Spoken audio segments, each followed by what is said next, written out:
నమస్కారం. వనవానికి స్వాగతం. ఈరోజు వార్తలలోని ముఖ్యాంశాలు.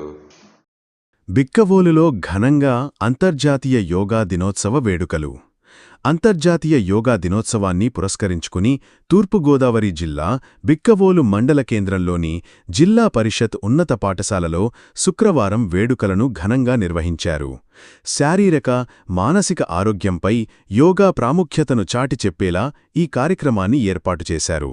ఈ కార్యక్రమానికి ముఖ్య అతిథులుగా గౌరవ మండల అధ్యక్షురాలు శ్రీమతి తేతలి సుమ, వైస్ ఎంపీపీ శ్రీ పద్నాల కన్నారావు, కూటమి నాయకులు శ్రీ బిక్కవోలు చౌదరి హాజరయ్యారు. ఈ సందర్భంగా వారు మాట్లాడుతూ, యోగా మన ప్రాచీన భారతీయ వారసత్వ సంపద అని, ప్రతి ఒక్కరూ యోగాను తమ దైనందిన జీవితంలో ఒక భాగంగా చేసుకోవడం ద్వారా సంపూర్ణ ఆరోగ్యాన్ని పొందవచ్చని అన్నారు.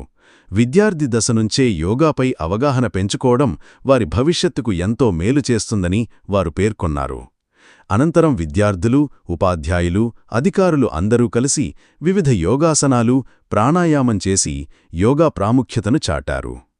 ఈ కార్యక్రమంలో మండల అభివృద్ధి అధికారి, ఎంపీడీఓ శ్రీనివాస్, తహసీల్దార్ కృష్ణ, మండల ప్రజాపరిషత్ పరిపాలన అధికారి, మండల విద్యాశాఖ, విస్తరణ అధికారులు, మండల పరిషత్ సిబ్బంది, సచివాలయ సిబ్బంది, పాఠశాల ఉపాధ్యాయులు, విద్యార్థులు మరియు ఇతర మండల స్థాయి అధికారులు పెద్ద సంఖ్యలో పాల్గొని కార్యక్రమాన్ని విజయవంతం చేశారు.